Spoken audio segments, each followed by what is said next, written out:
Buenas tardes, compañeros. Profesor, me presento. Mi nombre es Ana Miriam de Hernández Quintero. Pertenezco a la Universidad del Golfo de México. En la materia de redacción de textos académicos les hablaremos sobre los principales documentos académicos utilizados en la universidad. Y bueno, a mí me tocó los pasos fundamentales que debe contener la presentación de un trabajo académico.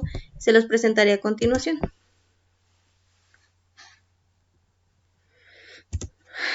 Para empezar, ¿qué es un trabajo académico? Un trabajo académico es el resultado de una investigación, por ello, demuestra la capacidad de investigar, reflexionar en profundidad sobre un tema, estructurarlo, presentarlo y demostrar un cierto interés por la materia de estudio. Para hacer un trabajo académico yo les estructuré en 5 pasos para que podamos entenderlo más rápido y sea más digerible para nosotros. En primer paso tenemos formular el tema del trabajo. Segundo paso es contextualizar el tema. En tercer paso es encontrar libros, revistas, artículos y recursos en Internet, etc. El cuarto paso es evaluar los recursos que ya hayamos hallado.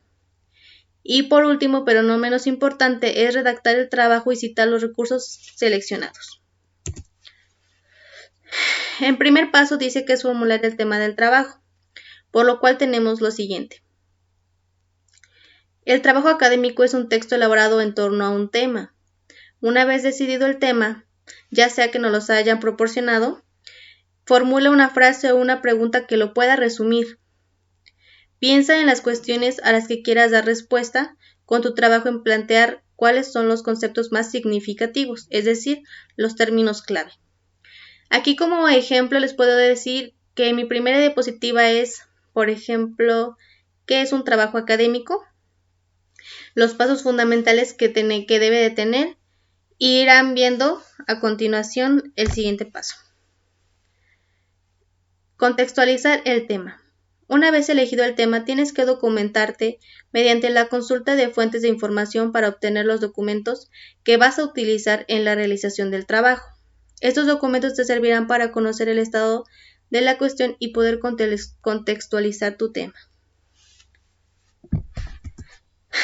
Para esto tienes que expresar el tema en frases cortas, documéntate en profundidad, utiliza todos los recursos disponibles como base de datos, revistas electrónicas, entre otras. Una vez encontrados libros, revistas y artículos, vamos a ver que los libros son estudios de carácter general que abordan una temática en profundidad. Los artículos cuantifican en revistas son documentos en donde se presentan resultados de alguna investigación completa. Las comunicaciones científicas publicadas en las actas de congresos y reuniones académicas también nos servirían mucho para una investigación o un trabajo académico.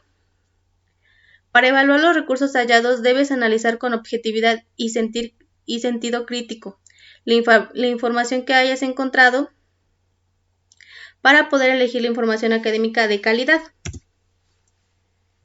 Aquí evalúa la información, vamos a encontrar que debe ser con objetividad, confiabilidad, y para esto hay que hacernos unas preguntas importantes en las cuales debemos encontrar siempre los trabajos académicos, como por ejemplo, ¿quién es el autor de la información a la que estás recurriendo para realizar tu trabajo académico? ¿De qué trata esto? Porque a veces nos encontramos, por ejemplo, en las páginas de Wikipedia, que las páginas no son concretas o vienen un poco más confusas, tanto como para nosotros, como imagínense, si para nosotros es difícil entenderlo, imagínate para expresarlo a nuestros compañeros, en este caso presentando diapositivas. Y por último, ¿de dónde has sacado la información? Como les decía, las páginas de Wikipedia a veces no son confiables, más bien no son confiables en este entorno. Redactar el trabajo y citar los recursos. Tenemos como cuarto paso. Una vez que has analizado la información generada, debes comenzar la redacción. Puedes iniciarla elaborando un esquema y organizando la información en grandes grupos que te faciliten la redacción que después tendrás que realizar. Tenemos que tener, y esto es muy importante, incluso el profesor nos lo mencionó la clase pasada, que nos estuvo dando un comentario sobre nuestro trabajo, que fallamos tanto en la ortografía, en la puntuación, en la redacción y demás. Y por último tenemos citar todos los documentos que hayamos utilizado. Como lo estábamos viendo en la clase pasada, nos enseñó el tipo de citas que debemos utilizar en nuestros trabajos y en la cual ya debemos de poner en práctica para que también nuestros profesores vean que de dónde estamos sacando la información.